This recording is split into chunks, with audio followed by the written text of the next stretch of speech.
Once upon a time, there lived a queen who had a beautiful cat, the colour of smoke, with china blue eyes, which she was very fond of.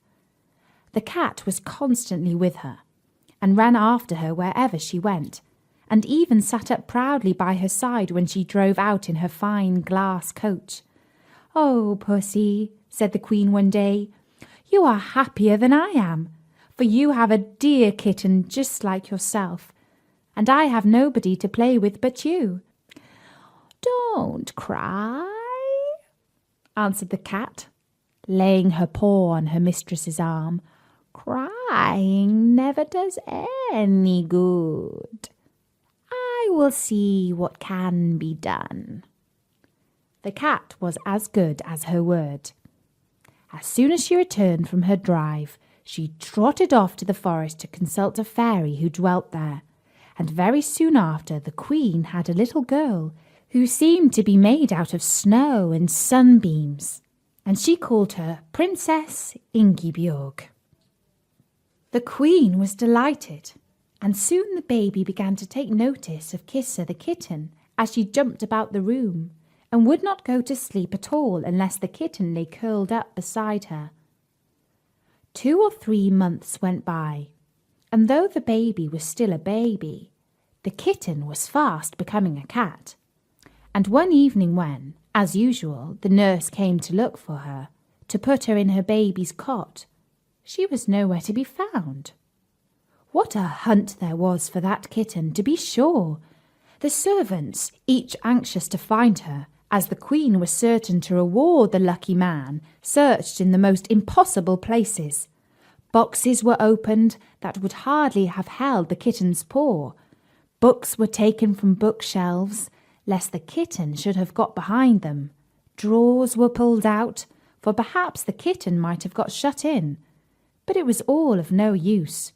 The kitten had plainly run away, and nobody could tell if it would ever choose to come back.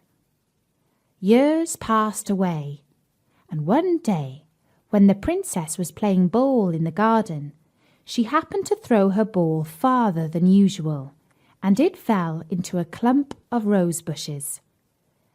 The princess, of course, ran after it at once, and as she was stooping down to feel if it was hidden in the long grass, she heard a voice calling her.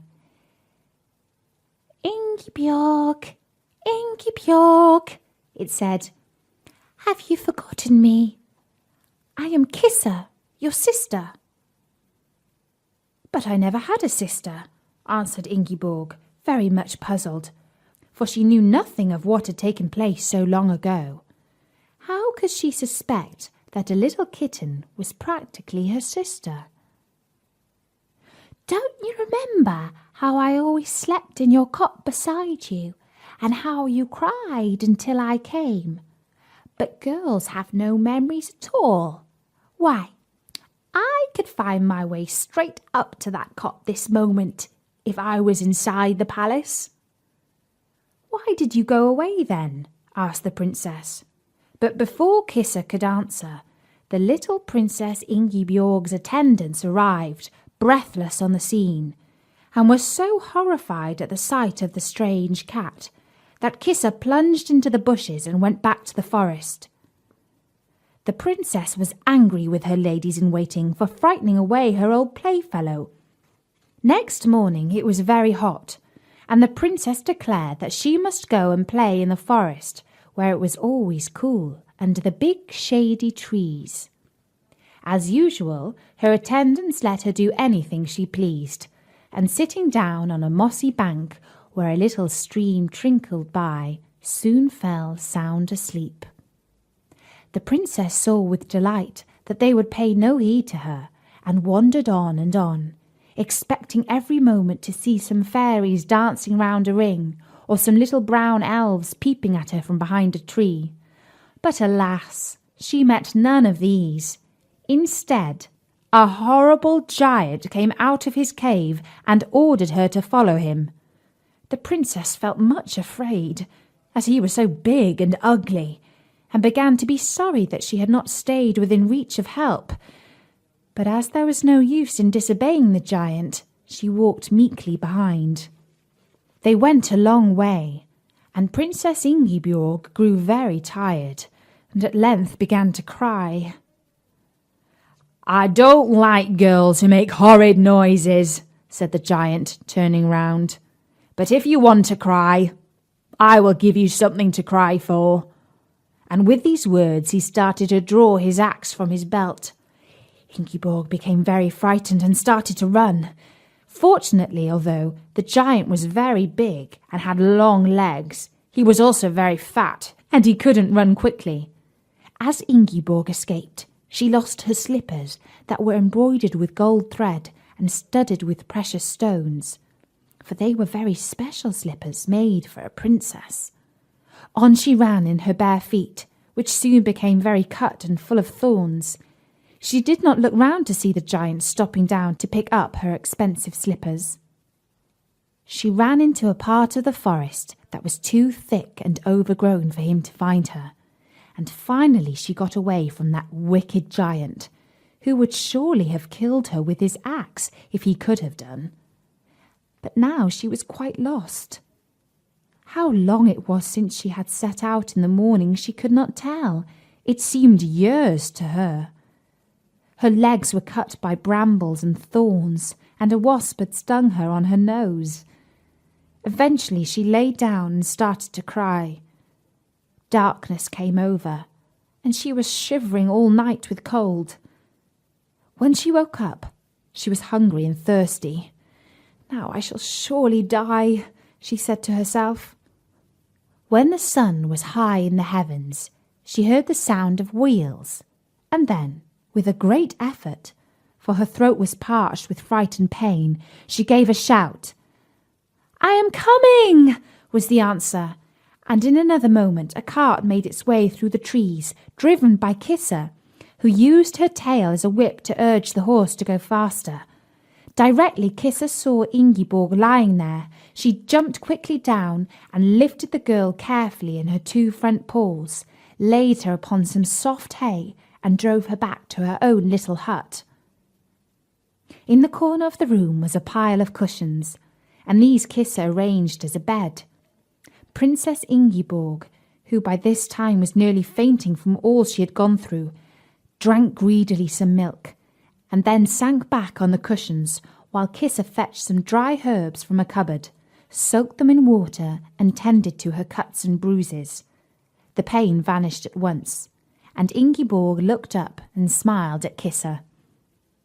"You will go to sleep now," said the cat, "for you have a fever and must rest. You will not mind if I leave you for a while? I will lock the door, and no one can hurt you." But before she had finished, the princess was asleep.